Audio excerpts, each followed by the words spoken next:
ക്രൈസ്തവ മതം പ്രചരിപ്പിക്കാനുള്ള മിഷനറിമാരുടെ പ്രവർത്തനങ്ങൾ നിയമവിരുദ്ധമായി കണക്കാക്കാനാവില്ലെന്ന് തമിഴ്നാട് സർക്കാർ സുപ്രീം കോടതിയെ അറിയിച്ചു. ഭരണഘടന ഉറപ്പു നൽകുന്ന മതസ്വാതന്ത്ര്യത്തിന്റെ അടിസ്ഥാനത്തിലാണ് സംസ്ഥാനം നിലപാട് വ്യക്തമാക്കിയത്. ഭരണഘടനയുടെ ആർട്ടിക്കിൾ 25 പ്രകാരം ഓരോ പൗരനും തന്റെ മതം പ്രചരിപ്പിക്കാൻ അവകാശമുണ്ടെന്ന് മുതിർന്ന അഭിഭാഷകൻ പി. വിൽസൺ മുഖേന സമർപ്പിച്ച സത്യവാങ്മൂലത്തിൽ സർക്കാർ ചൂണ്ടിക്കാട്ടി. മതം പ്രചരിപ്പിക്കുന്നത് നിയമവിരുദ്ധമല്ല. എന്നാൽ ഈ പ്രവർത്തനങ്ങൾ ക്രമസമാധാനം, ധാർമ്മികത, പൊതുജനാരോഗ്യം എന്നിവയെ ബാധിക്കുന്നതാണെങ്കിൽ ഗൌരവമായി കാണണം. ഭീഷണി, വഞ്ചന, പ്രലോഭനം, അന്ധവിശ്വാസം എന്നിവയില്ലാതെ വിശ്വാസങ്ങൾ പ്രചരിപ്പിക്കാൻ പൗരന്മാർക്ക് അവകാശമുണ്ട്. മറ്റൊരാളെ മതം മാറ്റുക എന്നത് ഒരു മൗലികാവകാശമല്ലെങ്കിലും സ്വന്തം മതം പ്രചരിപ്പിക്കാനും തനിക്ക് ഇഷ്ടമുള്ള മതം സ്വീകരിക്കാനും പൗരന്മാർക്ക് ഭരണഘടനാപരമായ സ്വാതന്ത്ര്യമുണ്ട്. രാജ്യത്തെ പൗരന്മാർക്ക് അവരുടെ മതം സ്വതന്ത്രമായി തെരഞ്ഞെടുക്കാൻ അനുവാദം നൽകണം. അവരുടെ വ്യക്തിപരമായ വിശ്വാസങ്ങളിലും സ്വകാര്യതയിലും സർക്കാർ തടസ്സങ്ങൾ സൃഷ്ടിക്കുന്നത് ഉചിതമല്ല എന്ന് തമിഴ്നാട് സർക്കാർ വ്യക്തമാക്കി.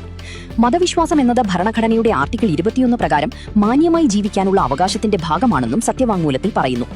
തമിഴ്നാട്ടിൽ 17 വയസ്സുകാരി മരിച്ച സംഭവവുമായി ബന്ധപ്പെട്ട് അശ്വിനി കുമാർ ഉപാധ്യായ നൽകിയ ഹർജിക്കുള്ള മറുപടിയായാണ് സർക്കാർ ഈ നിലപാട് വ്യക്തമാക്കിയത്. സംസ്ഥാനത്ത് നിർബന്ധിത മതപരിവർത്തനങ്ങൾ നടക്കുന്നില്ലെന്നും പാവപ്പെട്ടവരെ പ്രലോഭിപ്പിച്ചോ വഞ്ചിച്ചോ മതം മാറ്റുന്ന സംഭവങ്ങൾ ഒന്നും റിപ്പോർട്ട് ചെയ്തിട്ടില്ലെന്നും സർക്കാർ കോടതിയെ ബോധിപ്പിച്ചു.